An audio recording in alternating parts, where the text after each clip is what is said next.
दोस्तों स्टडी 91 के YouTube channel में आप सभी का बहुत बहुत स्वागत है। और आज दोस्तों हम लोग कवर करने जा रहे हैं जीके जीएस का 16वां पार्ट। बड़ा ही मजेदार पार्ट चल रहा है कि नहीं। अच्छा, जो लोग ज्वाइन नहीं किए हैं जल्दी से ज्वाइन कर लें। और अगर आपको ये सीरीज अच्छी लगती है दोस्तों तो वीडियो को शेयर करिए। क्या हो गया आपको, आप भूल गए, आपकी जो ताकत थी लगता है आप भूल गए। ठीक है, जल्दी से दोस्तों वीडियो को शेयर करें। देखिए शेयर करते रहेंगे तो मेरी क्लास भैया आती रहेगी, नहीं शेयर करेंगे आपका इंटरेस्ट कम होगा, मुझे लगेगा कि आप लोग मन से पढ़ नहीं रहे तो मुझे ये क्लास बंद करनी पड़ेगी, जैसा कि हमेशा मैं करता रहता हूं। ठीक है, तो थोड़ा सा आप लोग एक्टिव होकर पढ़ाई करिए। अगर एक्टिव होकर पढ़ेंगे तो बेशक मेरा मन करेगा यार पढ़ाने का, आप समझो मुद्दे की समझो। ठीक है, तो चलो आ जाओ। और यहां पर जीके जीएस का प्रैक्टिस सेशन चल रहा है, ये 16वां लेक्चर है, रोज रात को 9 बजे चलता है। कई लोगों के मन में आता होगा सर क्यों चलता है, मैं आपको बता दूं आपकी परीक्षा में आता क्या है। आप पेपर उठा के देखो, आपकी परीक्षा में अगर पूरी जीके जीएस की बात कर लें 2-3 चीजें आती, करंट अफेयर आता है, पढ़ाता तो जाता है। ठीक है, पढ़ाया जाता है। स्टडी 91 पर आइए, सुबह के 5 बजे करंट अफेयर की क्लास चलती है विथ वीडियो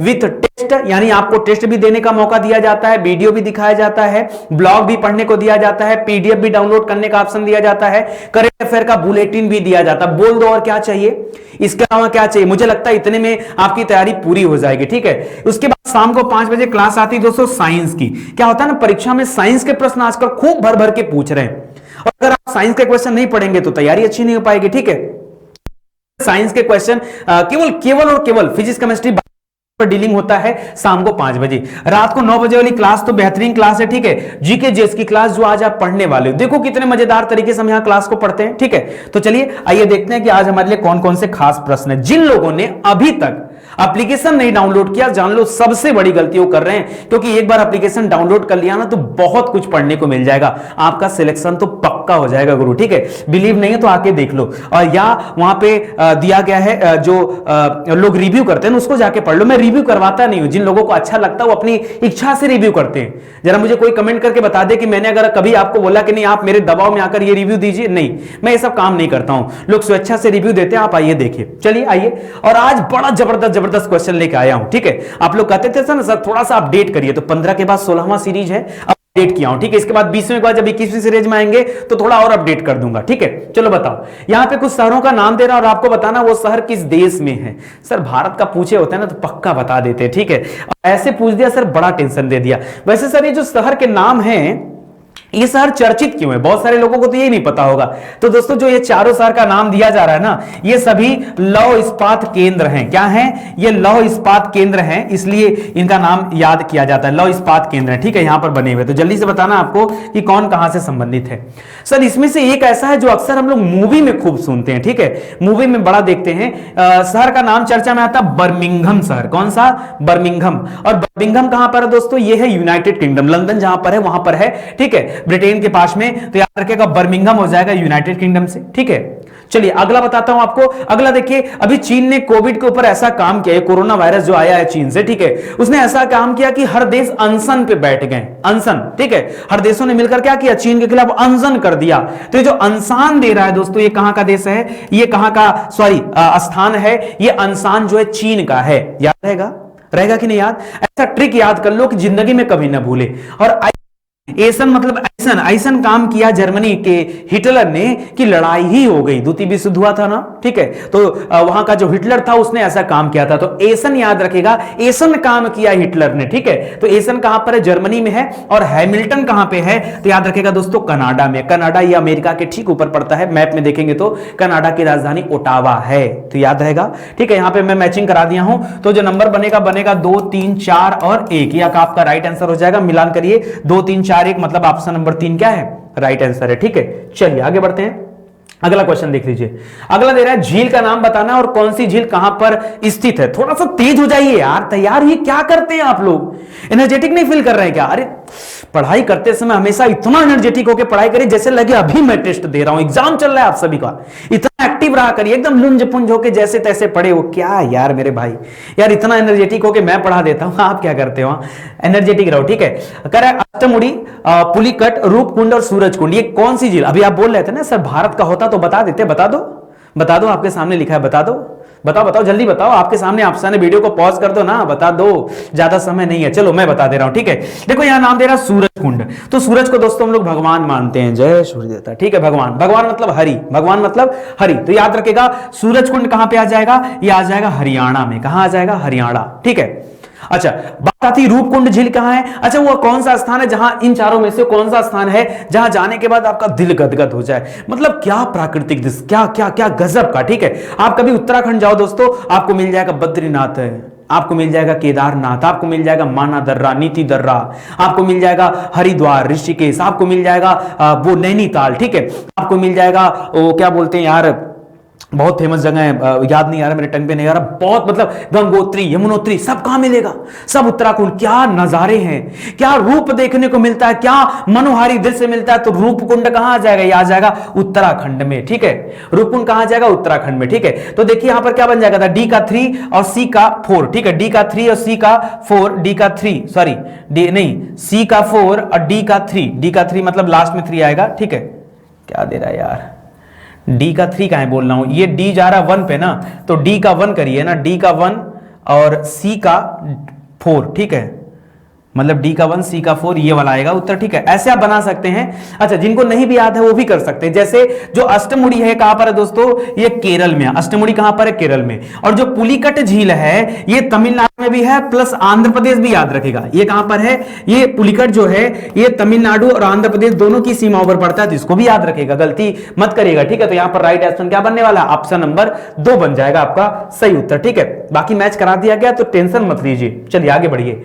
करा कि यद्यपि भारत की मानव जनसंख्या तीव्र गति से बढ़ रही है, हाँ जनसंख्या विस्फोट हो रहा है, मानव की संख्या में वृद्धि हो रहा है, लेकिन अब पक्षियों की संख्या जो है वो तेजी से घट रही है। लेकिन अब मानव बढ़ रहे हैं लेकिन पक्षी घट रहे हैं। क्यों घट रहे हैं उसके पीछे आपको रीजन बताना है। ठीक है, देखिए करेक्ट, शिकारियों की संख्या में असाधारण वृद्धि हुई। क्या ऐसा है, क्या ऐसा है कि ढेर सारे शिकारी निकल गए हैं शिकार पे? नहीं नहीं नहीं, अब राजा वाला जमाना चला गया कि करे जाके अब इतना ज्यादा असाधारण वृद्धि नहीं होती, और सरकार ने तमाम कानून बना रखे हैं, अगर ऐसा करता हुआ कोई व्यक्ति पाया जाता तो बड़ा लंबा चौड़ा जुर्माना लगता है। ठीक है, तो ये तो दोस्तों ये गलत बात लिख रहा है, ऐसा कुछ नहीं है, शिकारियों की वजह से जनसंख्या में कमी नहीं आ रही, पक्षियों की जनसंख्या में। दूसरा लिख रहा है जैविक कीटनाशक और जैविक उर्वरक। यार एक शब्द लगा है जैविक, क्यों इज्जत खराब कर रहे हो बेचारे, क्या?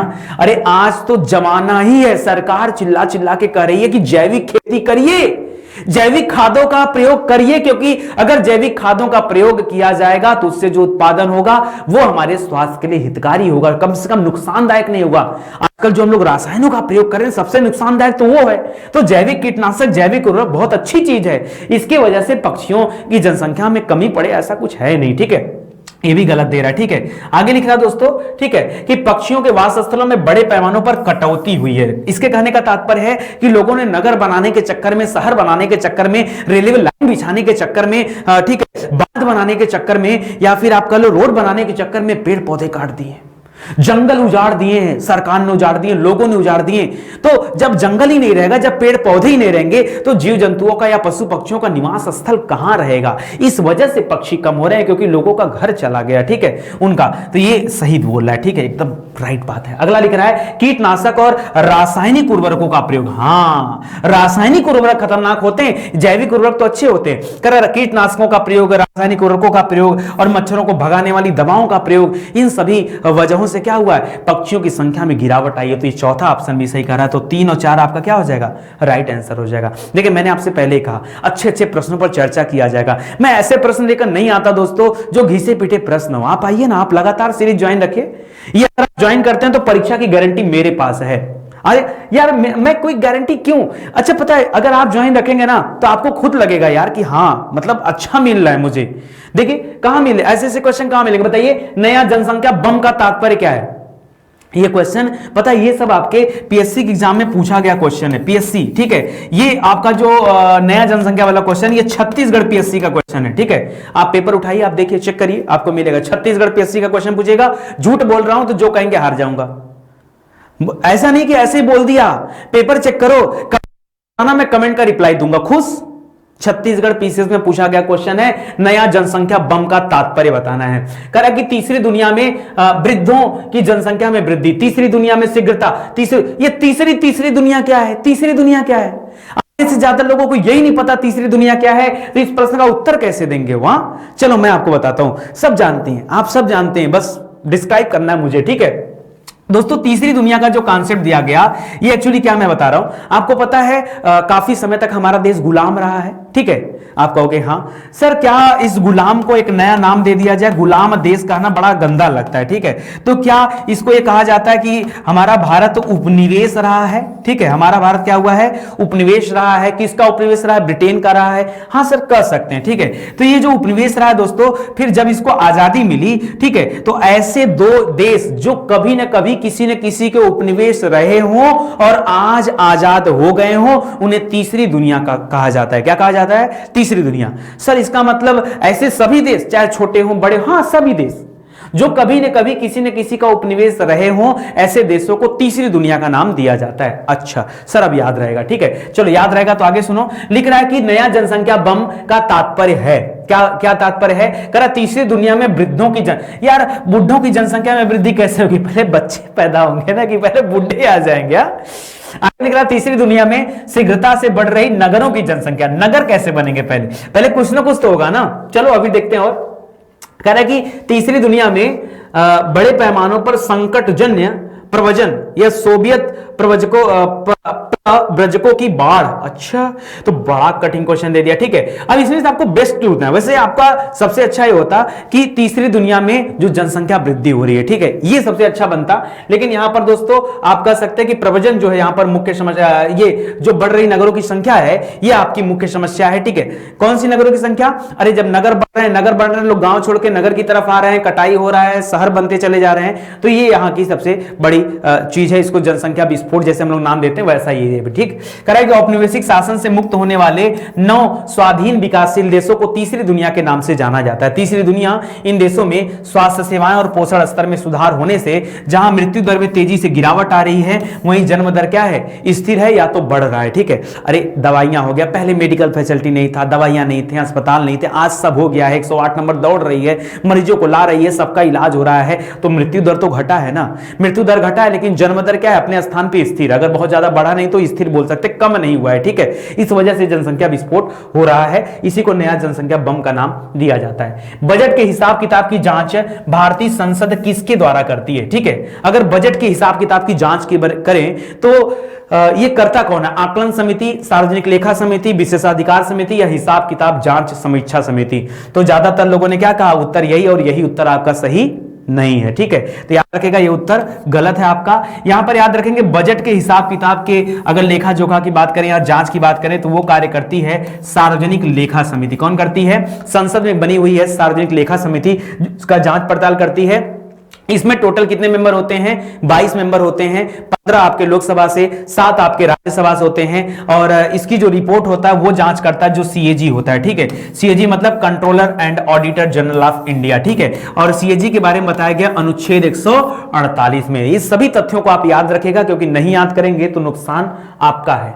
गुटेनबर्ग असंबद्धता किसके बीच में पाई जाती है? बताइए, गुटेनबर्ग असंबद्धता, ठीक है दोस्तों। बहुत डिटेल में आपको ज्योग्राफी पढ़ाया गया है, अगर नहीं पढ़े हैं तो जाइए देखिए और पढ़िए, प्रेम से पढ़िए, आपको मजा आएगा, ठीक है। चलिए गुटेनबर्ग की बात आई गई दोस्तों, तो यहां पर मैं आपको कुछ इमेज दिखा देता हूं, बड़ा बेहतरीन इमेज, ठीक है। वैसे मैं जल्दी ये करता नहीं हूं, ठीक है, लेकिन कोशिश करता हूं कि एक बार चल जाए, ठीक है।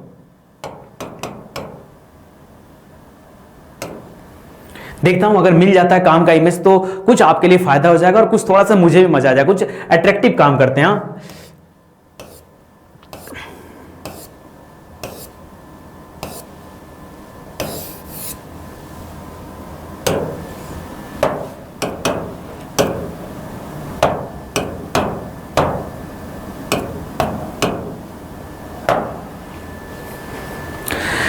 मिल जाता है। देखिए इस तरह की चीजें और भी मजेदार हो जाती हैं, ठीक है। हाँ, गुटेनबर्ग असंबद्धता कहीं तो दिख जाए, मजा आ जाएगा। थोड़ा सा दिख जाए अगर कहीं पे तो मुझे समझाने में बड़ा मजा आ जाएगा। चलिए एक इमेज लेते हैं यहाँ पे।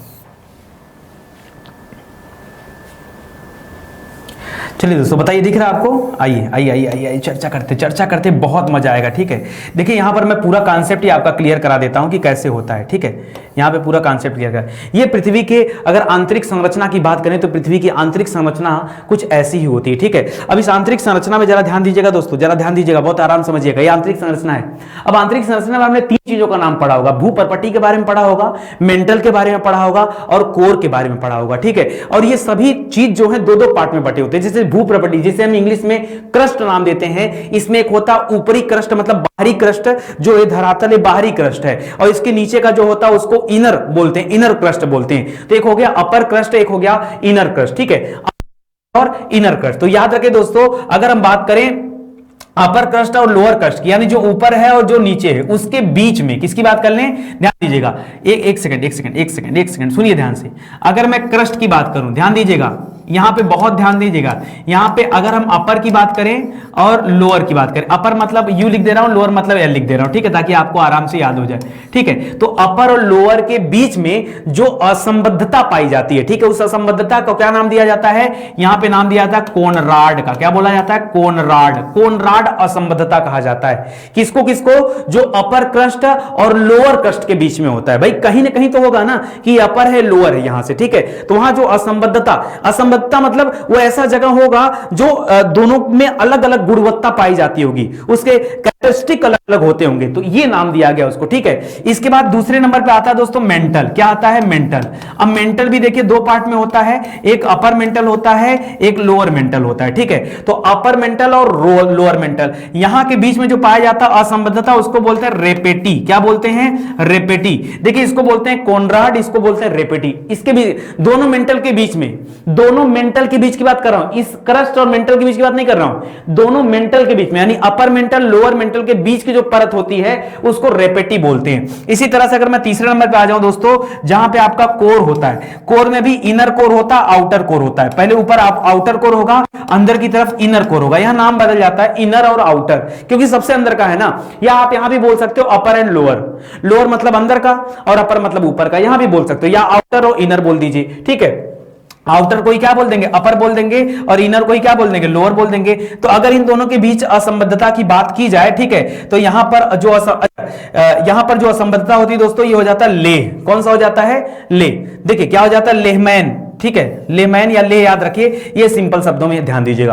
अब बात आती है कि यहां पर एक बेल्ट और बचा हुआ, ये वाला बेल्ट, ठीक है, ये वाला बेल्ट, देखिए ये वाला बेल्ट समझ रहे हैं, यानी जो यहां पर लोअर क्रस्ट है और यहां पर जो अपर मेंटल है, लोअर क्रस्ट और अपर मेंटल के बीच को क्या नाम दिया जाएगा, तो इसके बीच वालों को नाम दिया जाता है मोहो असंबद्धता है, मोहो असंबद्धता, मोहो असंबद्धता, क्या बोलते हैं, मोहो असंबद्धता बोलते हैं, ठीक है। उसी तरह से यहां पर लोअर मेंटल और आउटर कोर, ठीक है, इसके बीच में जो है इसको क्या नाम दिया जाता है, तो इसको नाम दिया जाता है गुटेनबर्ग। क्या नाम दिया जाता है, गुटेनबर्ग का नाम दिया जाता है, ठीक है। तो इस तरह से दोस्तों इतनी, और इसको मैंने बता दिया था पहले, इसको लेहमैन का नाम दिया जाता है। तो दोस्तों इतने होते हैं, ठीक है। अगर यहां देखिए कोनराड, रेपेटी और लेमैन, ये अपने अपने के बीच वाले होते हैं, मतलब अपर लोअर के बीच वाले होते हैं, कोनराड, रेपेटी, लेमैन। और बाकी सबसे ऊपर वाले में देखेंगे तो मोहो, और अंदर वाले में देखेंगे तो गुटेनबर्ग। अब देखिए यहां पूछा गुटेनबर्ग असंबद्धता, और गुटेनबर्ग कहां पे होता है, तो याद रखें दोस्तों, ये लोअर मेंटल और आउटर कोर जो होता है उसके पास में होता है, ठीक है। तो अगर आप इसको ध्यान देंगे तो आपको और भी ज्यादा मजा आ जाएगा, ठीक है। चलिए देखते हैं दोस्तों कि क्या होता है यहां पर, राइट आंसर क्या होने वाला है, ठीक है।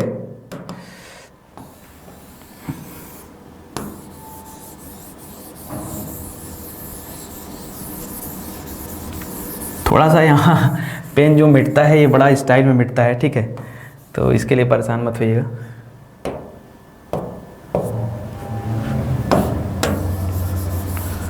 थोड़ा टाइम लग रहा है इसके लिए, सॉरी। ये तो जाके इसी के ऊपर सेट हो गया, ठीक है। तो यहां अभी मुझे दिखा नहीं पा रहा हूं, तो आपका उत्तर आपको समझ में आ गया होगा कि यहां पर क्या उत्तर होने वाला है, ठीक है।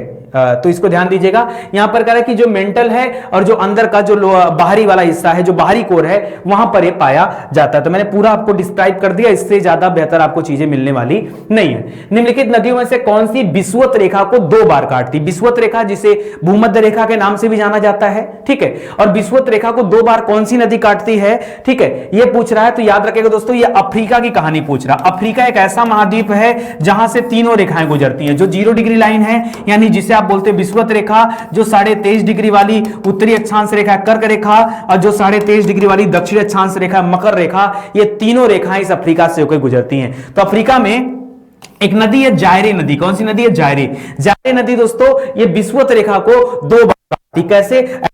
यू बना के चली आती है, ठीक है। तो ये क्या करती है?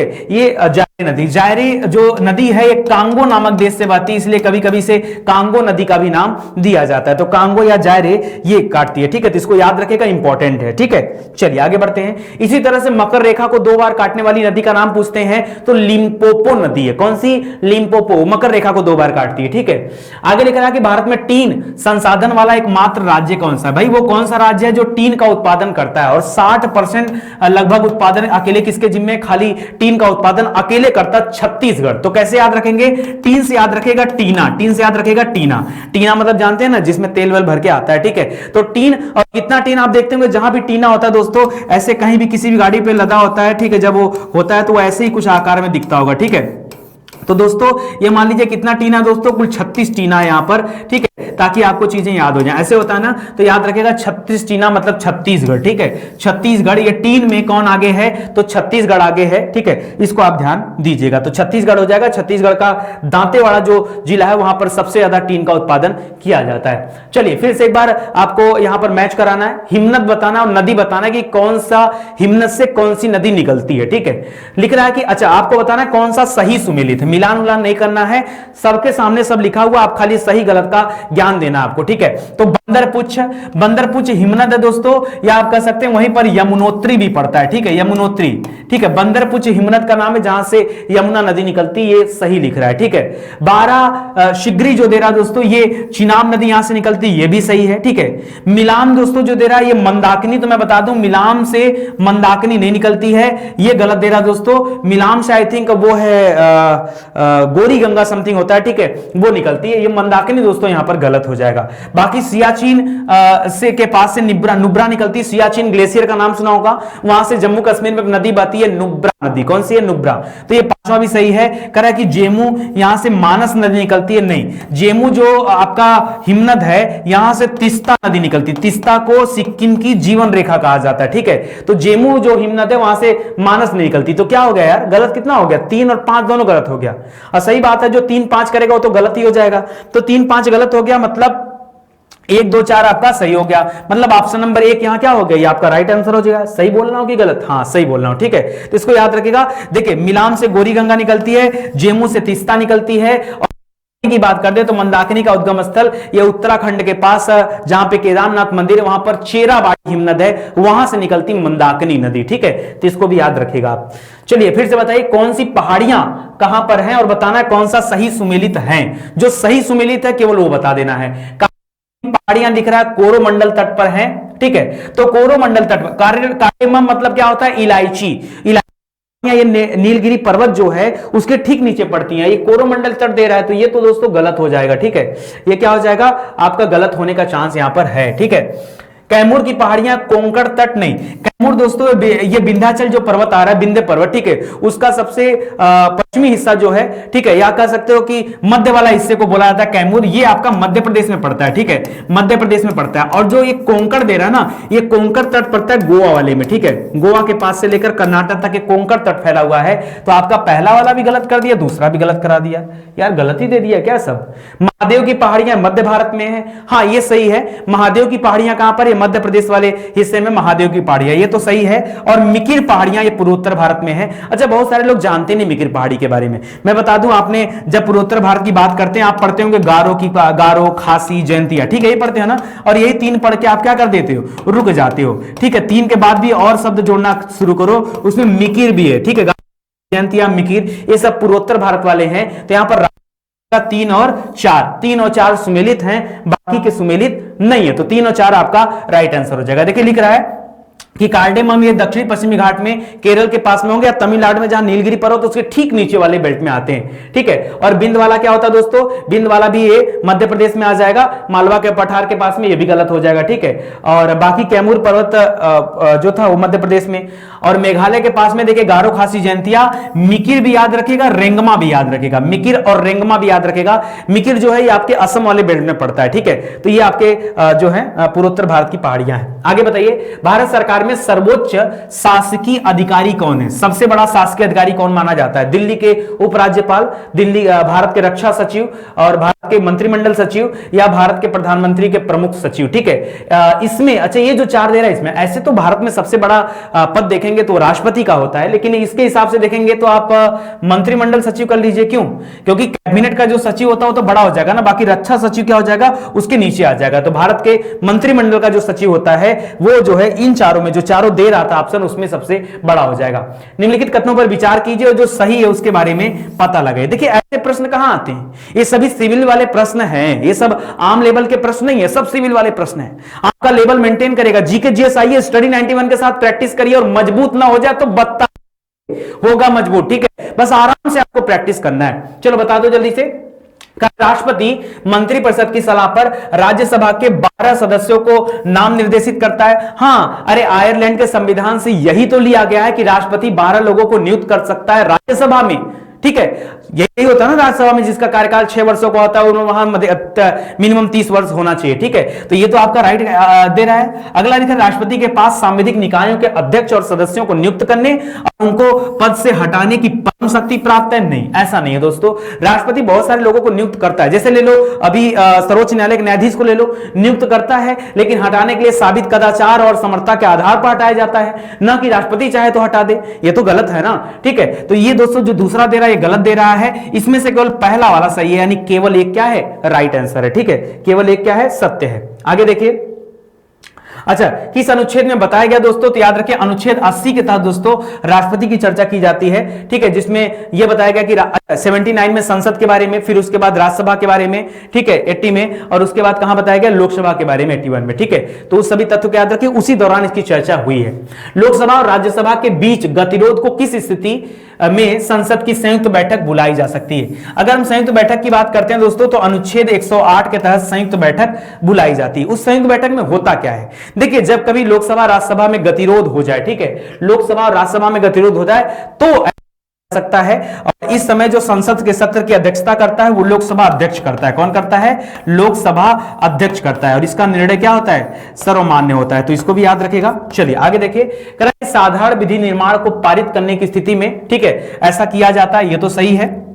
अरे कहा कि जब हम नॉर्मल कोई विधि बनाते हैं और उसमें हमारा गतिरोध हो जाए, कोई बिल आ रहा हो और राज्यसभा या लोकसभा में गतिरोध हो जाए तो संयुक्त बैठक बुलानी पड़ेगी, ये तो सही है। लिख रहा धन विधेयक पारित करने की स्थिति में, एक बात बताओ, धन विधेयक है या नहीं है, कौन सा विधेयक धन विधेयक है, इसका निर्णय लोकसभा अध्यक्ष लेता है, उसके पास पूरी पावर होती है। और धन विधेयक को राज्यसभा में ज्यादा समय तक रोका भी नहीं जा सकता, केवल 14 दिन उनको मुंह दिखाने के लिए भेजा जाता है, ये कुछ कर नहीं सकते हैं, ठीक है, इनके हाथ बधे होते हैं, ठीक है। तो यहां पर धन विधेयक को लेकर लड़ाई होने से क्या मतलब है? अगर धन विधेयक है और राज्यसभा नहीं भी मान रही तो भी बिल पारित हो जाएगा, 14 दिन बाद ऑटोमेटिक पारित हो जाएगा, तो उसके लिए गतिरोध करके और यहां पर मीटिंग बुलाने की आवश्यकता नहीं है। तो ये दूसरा वाला गलत हो जाएगा। संविधान संशोधन विधेयक को पारित करने की स्थिति में यहां भी नहीं होगा, ठीक है, साधारण विधेयक होगा तब, ठीक है। तो यहां पर होगा ऑप्शन नंबर 1, यानी केवल एक यहां पर क्या है, सत्य है, ठीक है। मुझे नहीं लगता कि कोई कंफ्यूजन आपको होगा, इतना समझाने के बाद भी अगर कंफ्यूजन हो तो क्या बात है यार, कैसे चलेगा काम, बताओ।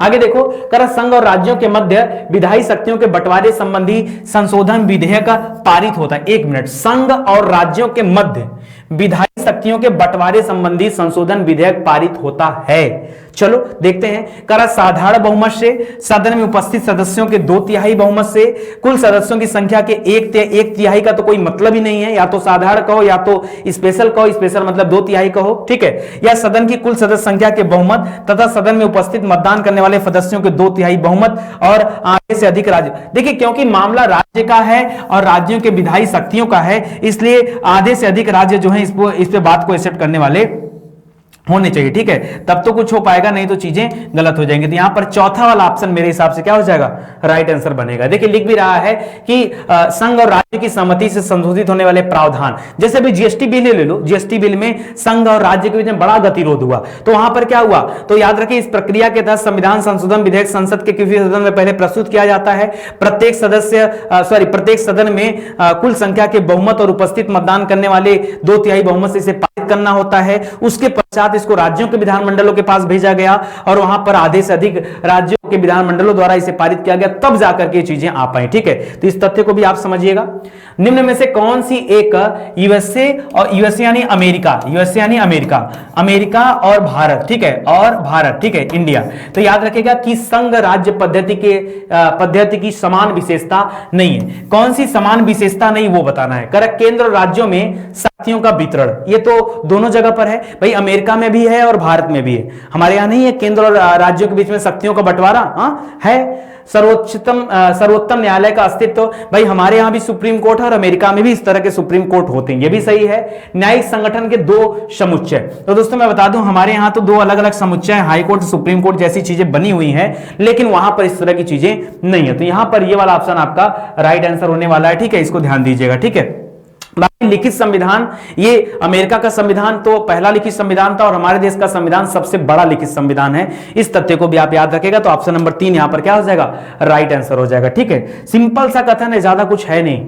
भारत में राजनीतिक व्यवस्था के मूलभूत लक्षण हैं। राजनीतिक व्यवस्था के मूलभूत लक्षण कौन है, कह भारत एक लोकतांत्रिक गणतंत्र है, सही है भाई, है लोकतांत्रिक है ना, भारत में लोकतंत्र है, जनता द्वारा जनता का शासन किया जा रहा है, ठीक है। इसमें संसदात्मक रूप की सरकार भी है, संसद भी है और उसी के हिसाब से सरकार चलती है, यानी पहला भी सही है और दूसरा भी सही है। सर्वोच्च सत्ता भारत की जनता में नहीं था, यह भी सही है, तो हमारे संविधान में कहा गया है। यह एक एकीकृत शक्ति का प्रावधान करती है, एकीकृत वर्ड लिख के गलत नहीं कर रहे हैं, शक्ति का प्रावधान है नहीं। भारत में संघ और राज्यों के बीच में शक्तियों का बंटवारा किया गया है और यहां केंद्रीकृत शक्ति नहीं है, यहां पर डिसेंट्रलाइज्ड है, यानी विकेंद्रीकरण है, शक्तियों का विकेंद्रीकरण है, न कि केंद्रीकरण है। तो यहां पे चौथा वाला पॉइंट क्या हो जाएगा, गलत हो जाएगा। 1, 2 और 3 क्या हो जाएगा, आपका राइट आंसर हो जाएगा, मतलब ऑप्शन नंबर 2 क्या हो जाएगा, सत्य हो जाएगा, ठीक है। आराम से पढ़ो, आराम से, कोई जल्दीबाजी नहीं, ठीक है। निम्नलिखित में से कौन से जोड़े का मिलान ठीक नहीं है, जो मिलान ठीक नहीं दोस्तों उसके बारे में बता दीजिए, किसका मिलान ठीक नहीं है। बच्चों और अल्पवयस्क व्यक्तियों की शोषण से रक्षा किसमें बताया गया दोस्तों, तो अनुच्छेद 39 में बताया गया है। अच्छा, ठीक है, कि काम करने और शिक्षा प्राप्त करने और कुछ मामलों में सार्वजनिक सहायता प्राप्त करने का अधिकार दिया गया, यह अनुच्छेद 41 में है। 14 वर्ष से कम आयु के बच्चों के लिए निःशुल्क और अनिवार्य शिक्षा का प्रावधान अनुच्छेद 45 में है। ये जितनी भी बातें कर रहा है दोस्तों, ये अनुच्छेद 36 से लेकर 51 तक के बीच की बातें हैं और ये बातें बताई जा रही भाग 4 के अंतर्गत, ठीक है। भाग 4 में दोस्तों राज्य के नीति निर्देशक तत्वों की बात की गई, किसके, राज्य के नीति निर्देशक तत्वों की बात की गई है, ठीक है। तो थोड़ा ध्यान देंगे, नीति निर्देशक तत्वों की बात की गई है, ठीक है।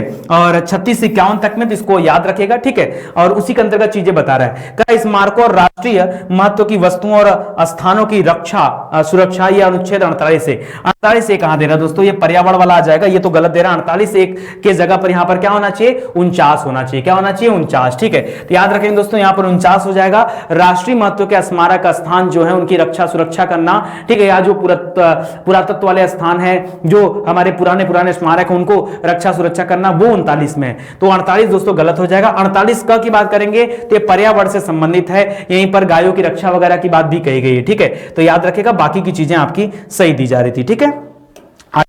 क्वेश्चन की तरफ अगला दिख रहा है, भारत में एक नया राज्य सृजित करने वाले विधेयक को पारित होना अनिवार्य है, ठीक है। भारत में अगर एक नया राज्य बनना है तो उसके लिए जो विधेयक पारित होता है वो कैसा पारित होना चाहिए। कह संसद में साधारण बहुमत कम से कम 2/3 राज्यों के अनुसमर्थन द्वारा, संसद के बाद साधारण बहुमत द्वारा, संसद में 2/3 बहुमत तथा कम से कम 2/3 राज्यों। अच्छा एक बताओ, राज्यों से पूछने की क्या जरूरत है, राज्य बनाना है तो राज्यों से पूछोगे, कोई राज्य कहेगा कि हां बना दो, हां, तो यहां पर राज्यों का मामला ही नहीं, आपको टेंशन देने के लिए बोल रहा है। सीधे सीधे कहो साधारण बहुमत, किसी बहुत ज्यादा स्पेशल बहुमत की भी जरूरत नहीं, 2/3 वगैरह की नहीं है, साधारण बहुमत से काम किया जा सकता है, सिर्फ और सिर्फ साधारण बहुमत, इसमें ऐसा कुछ भी कठिन नहीं है, ठीक है। तो इस तथ्य को भी आप याद रखेंगे।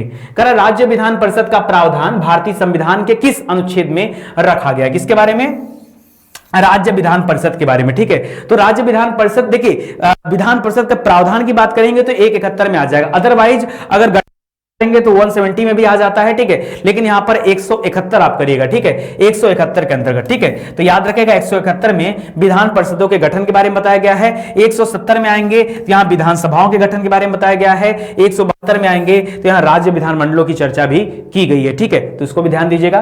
भारत की संप्रभुता के संबंध में निम्नलिखित में से कौन सा कथन सही है? जो सही है वो बताना संप्रभुता के मामले में। भारत राष्ट्रमंडल का सदस्य है, ठीक है। राष्ट्रमंडल का सदस्य क्या होता है? इंग्लिश में इसको कॉमनवेल्थ पढ़ा जाता है। राष्ट्रमंडल के सदस्य सिर्फ वही देश होते हैं जो कभी न कभी स्पेशली ब्रिटेन के उपनिवेश रहे हो। ब्रिटेन मतलब इंग्लैंड का उपनिवेश रहा हो। क्योंकि भारत इंग्लैंड का उपनिवेश रहा है इसलिए भारत जो है राष्ट्रमंडल का सदस्य है। तो यहां पर ऑप्शन नंबर 1 जो दे रहा है यह सही दिया हुआ है। दूसरा लिख रहा है राष्ट्रमंडल की सदस्यता के कारण भारत की संप्रभुता कम हो जाती है। यार राष्ट्रमंडल की सदस्यता संप्रभुता को कैसे प्रभावित करती है? इसका तो कोई इससे दूर दूर का नाता रिश्ता ही नहीं है, ठीक है। तो ये दूसरा वाला कथन दोस्तों गलत दिख रहा है, इस वजह से आप यहां क्या कर लीजिए, केवल जो है सही है तो आप इसको याद रखिएगा। आपका सही आंसर क्या हो जाएगा? ऑप्शन नंबर 1, क्योंकि संप्रभुता से कोई लेना देना इसका नहीं है, ठीक है। 1773 का रेगुलेटिंग अधिनियम पहला कदम था जिसने, दोस्तों 1773 में जो रेगुलेटिंग एक्ट आया, ठीक है, उसमें क्या बताया गया? रेगुलेटिंग मैंने बताया था रेगुलेट करना। उसने भारत में रेगुलेट करना सिखाया, मतलब कैसे शासन तंत्र को अपनाया जाए, कैसे लोगों को नियम कानून के दायरे में लाया जाए, उसके लिए लाया गया था रेगुलेटिंग एक्ट। क्योंकि आप जानते थे कि 1757 में जो प्लासी की लड़ाई लड़ी गई उसमें सिराजुद्दौला की हार के बाद बंगाल पूरी तरह से किसके हाथों में आ चुका था? किसके नियंत्रण में? अंग्रेजों के नियंत्रण में आ चुका था। अंग्रेजों का सेनापति उसमें क्लाइव था तो उसके नियंत्रण में चल रहा था। उसके बाद जो दूसरी लड़ाई हुई 1764 की लड़ाई, जिसे हम बक्सर के युद्ध के नाम से जानते हैं, जिसमें बंगाल का जो पुराना वाला राजा था, शासक था, जिसका नाम था मीर कासिम, और इसके अलावा अवध का नवाब शुजाउद्दौला और दिल्ली का नवाब शाह आलम द्वितीय, ये सभी लोगों ने मिलकर लड़ाई लड़ा। हेक्टर लड़ाई हुआ लेकिन वो लड़ाई भी इन लोगों ने हार गए। इसके वजह से इसके बाद जो है अंग्रेजों को लगा कि अब हम अपनी सत्ता स्थापित कर सकते हैं, और एक लंबे समय बाद, थोड़ा समय गैप करने के बाद 1773 में अंग्रेजों ने रेगुलेटिंग एक्ट बनाया। ईस्ट इंडिया कंपनी ने स्पेशली रेगुलेटिंग एक्ट लाया और इसका कार्य क्या था? कह रहा ब्रिटेन की संसद को भारत पर विधि बनाने का अधिकार दे दिया गया, या विधायिका को कार्यपालिका से अलग किया गया, या न्यायपालिका को कार्यपालिका से अलग किया गया, या विधि निर्माण का केंद्रीकरण किया गया। तो यहां पर राइट आंसर क्या हो जाएगा दोस्तों? याद रखें ब्रिटेन की संसद को यहां पर अधिकार बनाने का, मतलब थोड़ा सा कानून बनाने का अधिकार दिया गया। 1858 में जब पूरी तरह से युद्ध हो गया, 1857 की क्रांति हो गई और बड़े लेवल पर जो है इंग्लैंड का जो है नाक कटा, या आप कह सकते हैं कि वो शर्मसार हुआ, ठीक है। तब उसको लगा कि अब यहां से ईस्ट इंडिया कंपनी का शासन समाप्त होना चाहिए, और तब ब्रिटेन जो वहां के क्राउन थे, ठीक है, वहां के जो राजा थे, उनका शासन जो है शुरू होता है, तो वायसराय का पद आता है, ठीक है। तो ये सभी तथ्यों को पढ़ाया गया है मॉडर्न हिस्ट्री में, आप जाइए देखिए। यार स्टडी 91 पता है, जो लोग पहली बार देख रहे हैं वो ध्यान देंगे, स्टडी 91 पर सभी विषय को डिटेल से पढ़ाया गया। अगर आप नहीं पढ़े तो पहले जाके पढ़िए, पढ़ेंगे तो तैयारी आपकी होगी, बहुत मजा आएगा पढ़ करके। निम्न वक्तव्यों पर विचार कीजिए। करा एक आंदोलन जमींदारों के खिलाफ, एक आंदोलन जमींदारों के खिलाफ आंदोलन था। अच्छा, किसानों की स्वतंत्र सरकार बनाने की इच्छा थी। एक नहीं होगा, यहां पे करिए एका आंदोलन। एका आंदोलन नाम सुना है? एका आंदोलन। एका आंदोलन की शुरुआत किसने किया था बताइए? एका आंदोलन। जल्दी से बताइए, इतना समय नहीं रहता मेरे पास, हाँ ना मेरे पास है ना मैं चाहता हूं आपके पास हो, पूरा समय यूटिलाइज करिए। एका आंदोलन का नेतृत्व कर रहा था मदारी पासी। क्या नाम था? मदारी पासी, ठीक है। और ये कई स्टेज में आंदोलन चला, 2-3 स्टेज में चला। इस आंदोलन की शुरुआत अब की नहीं थी, शुरुआती समय देखेंगे दोस्तों 1857-97 वगैरह मिलेगी, ठीक है। बाद में 1921-22 के दौरान ये चला, ठीक है। तो पहली बात तो कह रहा है कि आंदोलन जमींदारों के खिलाफ आंदोलन था, ठीक है। नहीं, इसको मत करिएगा। अरे यार ये क्या हो जा रहा है बार बार, ठीक है। मदारी पासी ने किया था, और एका आंदोलन याद रखिएगा, ये इंपॉर्टेंट है। लिख रहा है 1921-22 के दौरान, ठीक है। वो 1897 वाला जो मुझे याद आ रहा था उसको हम लोग बोलते हैं बिचौलिया आंदोलन, ठीक है, बिचौलिया। आज वो भी क्वेश्चन चर्चा में है, तो मेरे माइंड में मैंने कहा कि यार एका आंदोलन तो मदारी पासी आया बाद में, ठीक है, कहां वहां चला जाएगा, कैसे अटैच हो जाएगा, ठीक है। तो याद रखेगा। लिख रहा है 1921-22, ये 1921-22 भी बड़ा इंपॉर्टेंट है। बताइए 1921 की एक और आंदोलन चला था, मोपला विद्रोह। नाम सुना? अरे केरल वाला में मोपला विद्रोह वाला, है, वो भी यही 1921-22 है। 1922 में चौरी चौरा कांड हुआ था, ये गोरखपुर वाला। तो याद रखेगा 1921-22 के दौरान उत्तरी पश्चिमी अवध और हरदोई, बहराइच, बाराबंकी, सुल्तानपुर जिलों में स्थानीय कांग्रेसी कार्यकर्ताओं ने जो आंदोलन चलाया और मदारी पासी जो है इसका जो है चल रहा था। अच्छा, यहां पर इनकी मुख्य मांग क्या थी? तो दोस्तों इनकी मुख्य मांग थी कि अनाज के स्थान पर अगर लगान जरूरी है तो नगद के रूप में लगान लिया जाए, अनाज के रूप में लगान न लिया जाए, ये यहां पर था। तो इसको याद रखेगा। निम्नलिखित में से कौन सा कथन दादा भाई नौरोजी के विषय में सत्य नहीं है? जो सत्य नहीं वो बताना है, पढ़ते हैं। उन्होंने poverty and un British rule in India पुस्तक लिखा, जबरदस्त किताब थी ये, वही किताब थी। अरे इसी किताब में उन्होंने ड्रेन वेल थ्योरी दिया है, ठीक है, भारत से धन निष्कासन का सिद्धांत बताया, यानी कैसे अंग्रेज भारत के धन को अपने देश ले जाकर रख रहे थे, इसके बारे में इन्होंने सबसे पहले राष्ट्रीय आय का आकलन भी किया था। 20 रुपया, कितना? 20 रुपया राष्ट्रीय आय का आकलन किया था, ठीक है, पर कैपिटल इनकम, ठीक है, प्रति व्यक्ति आय 20 रुपया, ऐसा नहीं कि पूरे देश की आय। करा उन्होंने गुजरात के प्रोफेसर के रूप में यूनिवर्सिटी कॉलेज लंदन में कार्य किया था, ठीक है, ये भी सही है। उन्होंने गुजराती प्रोफेसर के रूप में, यार 2 बार एक ही कसम दे दिया, हो गया होगा कुछ मिस्टेक। वे ब्रिटिश पार्लियामेंट के सदस्य के रूप में अनुदारवादी पार्टी के टिकट पर चुने गए थे। तो दोस्तों यहां पर किसके टिकट पर चुने गए थे ये तो मुझे नहीं क्लियर है, मुझे लगता है यही वाला ऑप्शन गलत होना चाहिए, क्योंकि एक ऑप्शन 2 बार दिया है तो भी हो सकता है चीजें गलत हो। क्या करें, यहां पर थोड़ा सा हिंट कर लीजिए। वैसे मेरे हिसाब से चौथा वाला होगा, क्योंकि ये इस पार्टी का नाम मैंने नहीं सुना। हाँ, ये अलग बात है कि ब्रिटिश पार्लियामेंट के केवल टिकट पर नहीं चुने गए थे, वो ब्रिटिश पार्लियामेंट में भी गए हुए थे, ठीक है, और वहां पर भी उनका चुनाव हुआ था, ठीक है, और भारत से चुने जाने वाले वो प्रथम व्यक्ति भी थे, ठीक है, तो उसको भी याद रखेगा, इंपॉर्टेंट आपके लिए। भारतवर्ष का सर्वप्रथम किसान आंदोलन कौन सा था? तो जो पहला किसान आंदोलन था दोस्तों वो 1897 में चलाया गया था, ठीक है, और उसका नाम था कौन सा? बिजौली आंदोलन, ठीक है, बिजौली आंदोलन। ये कई सारे स्टेज में चला है। तो 1857 आपको याद, 97 याद होगा, 57 नहीं, 1897। 1896 में डायनामाइट के आविष्कार करते समय मृत्यु हो गई थी किसी? अल्फ्रेड नोबेल की। और ये वही समय दोस्तों जब रामकृष्ण परमहंस मिशन की भी स्थापना हुआ था ना, तो भी याद रखेगा, विवेकानंद जी ने किया था, तो इसको भी याद रखेगा। और कई चरण में आंदोलन ये चला है, जयपुर में, मेवाड़ में चला, राजस्थान में। मराठा प्रशासन के संदर्भ में निम्नलिखित में से कौन सा युग्म सुमेलित है? जो सुमेलित है वो बता देना, सही कौन सा है? लिख रहा जो सुमंत होता था वो विदेश संबंधी मामले देखता था, ठीक है, तो सही बात है, जो सुमंत होता था विदेशी मामलों का अधिकारी हुआ करता था, उसको सुमंत बोलते थे। अच्छा, आपसे पूछा भी कौन सा सही है, तो यही सही हो जाएगा, ठीक है। उनके यहां पर जो अष्ट दिग्गज होते थे उसमें शामिल होते थे, अष्ट दिग्गज नहीं, अष्ट प्रधान बोलिए। अष्ट दिग्गज क्यों नहीं? क्योंकि अगर अष्ट दिग्गज की बात करेंगे तो अष्ट दिग्गज जो थे वो राजा कृष्णदेव राय के यहां पर थे, ठीक है, राजा कृष्णदेव राय जी के यहां पर थे अष्ट दिग्गज। इनके यहां पर अष्ट प्रधान होते थे, ठीक है, अष्ट, क्यों गड़बड़ हो रहे हो भाई, इनके यहां पर क्या होते थे? अष्ट प्रधान होते। तो अष्ट प्रधान में सुमंत भी होता था। बाकी पेशवा ये तो मुख्य सेनापति के रूप में काम करता था, ठीक है, सचिव ये तो अलग हो जाएगा, अमात्य भी अलग हो जाएगा, ठीक है, तो यहां पर सुमंत आपका राइट आंसर मिल चुका है, तो आपका राइट आंसर हो जाएगा ऑप्शन नंबर 1, ठीक है। निम्नलिखित कथनों पर विचार कीजिए। जैनुल आबदीन, जैनुल आबदीन का नाम कितने लोगों ने सुना बताइए? जैनुल आबदीन को दोस्तों अकबर का पुरोगामी कहा जाता है। क्या कहा जाता है? अकबर का पुरोगामी, ठीक है, या पूर्व का अकबर कहा जाता है, अकबर, पूर्व का अकबर, ठीक है, पूर्व मतलब बहुत पहले का, ठीक है, यानी जब अकबर नहीं था तो ये अकबर जैसा कार्य किया था, इसलिए अकबर का पुरोगामी कहा जाता है जैनुल आबदीन को। जैनुल आबदीन दोस्तों ये राजा था, कहां पर? ये कश्मीर का राजा था, ठीक है, और इसने जो है हटाया था आपका जजिया कर, जो मुसलमानों पे लगता था, इसने भी उसको हटाया था, ठीक है, तो अच्छा था। जैनुल आबदीन द्वारा पूरी की गई कश्मीर की जामा मस्जिद की प्रभावकारी विशेषता क्या थी? ठीक है, तो उस जामा मस्जिद में बुर्ज बना हुआ था, सही है। बौद्ध पैगोडाओं से समानता देखने को मिलती है, जैसे बौद्धों का पैगोडा बना होता है, ठीक है, उससे समानता देखने को मिलती है। फारसी शैली में उसका निर्माण कराया गया है। तो ये सभी तथ्य जो दे रहा है दोस्तों, ये सभी तथ्य क्या है? सही है, यानी ऑप्शन नंबर 1, 2, 3 आपका राइट आंसर हो जाएगा, ठीक है। गो हत्या वगैरह बंद कराया था, मतलब अच्छा शासक था। मोहम्मद तुगलक ने दीवाने कोही नामक नए विभाग का सृजन किया, इसका मुख्य कार्य क्या था? दीवाने कोही क्यों बनाया गया? ठीक है, मोहम्मद तुगलक ही वो शासक था जिसने सांकेतिक मुद्रा भी चलाया था। क्या चलाया था?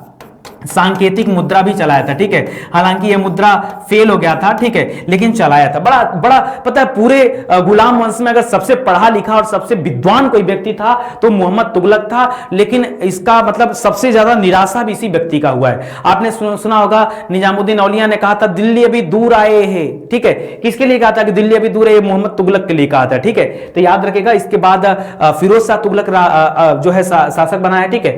तो कह रहा प्रति भूमि को कृषि योग्य बनाना, पहले ही ऑप्शन में सब सही कर देते हैं यार, ठीक है, ये सही है। ये दीवाने कोही जो होता था, ये जो परती पड़ी भूमि होती थी उसको कृषि योग्य बनाने का कार्य किया जाता था। दीवाने कोई ये कृषि से संबंधित एक डिपार्टमेंट हुआ करता था, ठीक है, तो इसको याद रखेंगे। यहां पर ऑप्शन नंबर 1 सही हो जाएगा। जब एक सही हो गया तो क्या दूसरे पे चर्चा किया जाए।